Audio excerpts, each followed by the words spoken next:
है, आप कहेंगे कि ये आप अपने चैनल पर कैसी बातें कर रही हैं, लेकिन मेरा आपसे कहना है कि आप और हम पहली क्लास जिसे यम कहते हैं, दूसरी क्लास जिसे नियम कहते हैं, उनका पालन नहीं करते हैं।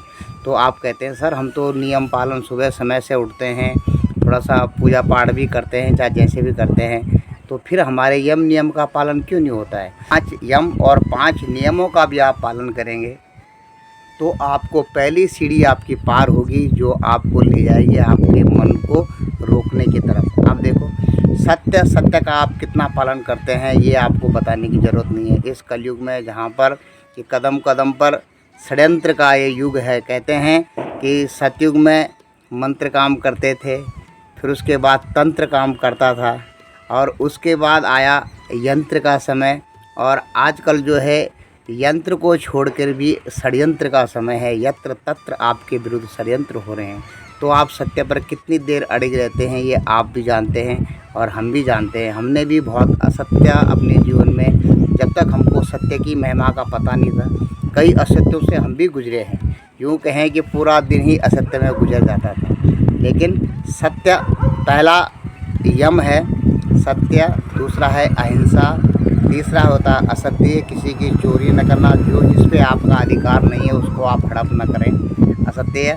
और उसके बाद आता है ब्रह्मचर्य और अपरिग्रह में आता है कि अगर आपका एक रोटी से काम चलता है तो 2 रोटी का आप संग्रह न करें। और उसके बाद आता है ब्रह्मचर्य, ब्रह्म का सा आचरण करना।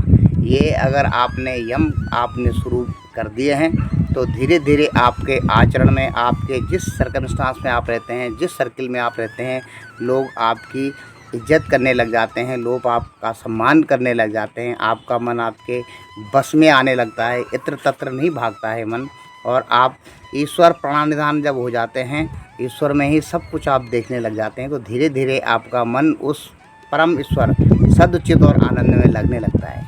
उसके बाद आता है शौच, संतोष, तप, स्वाध्याय और ईश्वर प्रणिधान, जिसे आप कहते हैं। ये 5 नियम हैं। ये नियम आपके जीवन में होनी चाहिए। शौच, सफाई होनी चाहिए, तन मन और धन की सफाई। आपको इतना मैं गहराई से नहीं बताऊँगा इसमें, क्योंकि काफ़ी कम समय रहता है, और आजकल तो आपको चारों तरफ ज्ञान की एक प्रकार से बाढ़ आई हुई है। तो आप मेरे चैनल हिमालयंस टेल्स, आप यूँ कहें कि हिमालय की जो लोक कथाएँ, उसी चैनल पर नहीं, आपको बहुत से चैनल ऐसे मिलेंगे जिस पर आपको ज्ञान की बाढ़ आई रहेगी। लेकिन मेरा आपसे अनुरोध है कि सिर्फ आप उनका जब तक आचरण नहीं करेंगे, आप कितनी भी अच्छी दवाई, कितनी भी कीमती दवाई अगर आपने जेब में रखी है, उसको आपने ग्रहण नहीं किया, उसका अनुपान नहीं किया, उसे आपने अपने शरीर में नहीं जब तक इस्तेमाल किया, तब तक वह किसी काम की नहीं है। इसी प्रकार से ज्ञान को जब तक आप अपने आचरण में नहीं लाएंगे, वह किसी काम का नहीं आएगा। मेरा आपसे हाथ जोड़कर अनुरोध है कि आप यम और नियम, 5 यम और 5 नियमों को पहले समझें, और फिर धीरे धीरे, एकदम तो आपके आचरण में नहीं आएंगे, धीरे धीरे उनको अपने आचरण में लाएं, और तब अगली बात का आप अनुभव करें कि क्या आपका मन, या आप ईश्वर की शक्ति से कुछ थोड़ा बहुत परिचित हुए हैं, या आपका मन थोड़ा सा कंट्रोल में होने लगे। तो 5 जो नियम आएंगे, शौच, संतोष, तप, स्वाध्याय और ईश्वर प्रणिधान। शौच मैंने आपको बता दिया, आपका भार, तन मन और धन साफ होना चाहिए, यहाँ तक कि अन्न भी आपका साफ होना चाहिए। ठीक है, जैसे आप अन्न खाओगे वैसे आपका मन होगा। शौच। उसके बाद आता संतोष, जो यदि छालाभ संतुष्टो द्वंद्वतीतो विमस्तरा समसिद्धो असिद्धो चा ताकृतोपि न निबध्यते। यदि इच्छा, जितनी आप इच्छा करते हैं उतना में जो मिल जाता है उसमें आपको संतुष्ट रहना। यदि छालाभ संतुष्टो द्वंद्वतीतो विमस्तरा, करूँ न करूँ, और अपने पराये के, इस प्रकार जो द्वंद्व है अपने जीवन में, इस द्वंद्व से, द्वंद्वतीतो द्वंद्व से पार, द्वंद्वतीतो विमस्तरा, और विमस्तर जो ईर्षा डाह है इससे दूर हो जाना। तो ये है आपका संतोष, शौच, संतोष।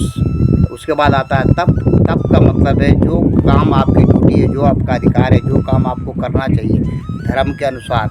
अगर आप बेटे हो और आपको मेहनत से नौकरी करनी है, तो जो आप कार्य करेंगे उसमें कुछ मेहनत लगेगी, कुछ आपको कष्ट होगा, उसको बिना शिकायत के सह जाना तप होता है, तप। उसके बाद आता है स्वाध्याय।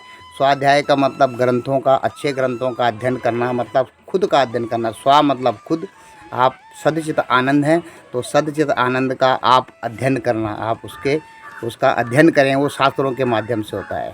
शौच, संतोष, तप, स्वाध्याय और ईश्वर प्राणिधान, और एक ईश्वर की सत्ता को मानना जिससे यह सारा जग चलायमान है।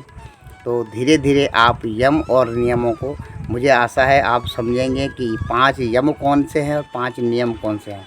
अगर आप 5 यम और नियमों का पालन करेंगे तो अगले प्रसंग में आपको ये बताएंगे कि इनका आप अपने आचरण में करने के बाद आपको क्या लाभ हुआ है, और आप कमेंट्स के माध्यम से भी बता सकते हैं। और इस चैनल पर भी आकर आप जो ये कथाएं हैं शास्त्रों की, उनको आप सुनेंगे, और जो शॉर्ट्स हैं हमारे सनातन धर्म के देवी देवताओं के, जिनसे कि आपका ईश्वर प्राणदान प्रबल होता है, ऐसे आपको देखने के लिए इस चैनल पर मिलेंगे। और आपका भेंट करने के लिए बहुत बहुत बहुत धन्यवाद। जय हिंद, जय भारत, जय उत्तराखंड। आप सबका दिन बहुत बहुत और बहुत शुभ हो।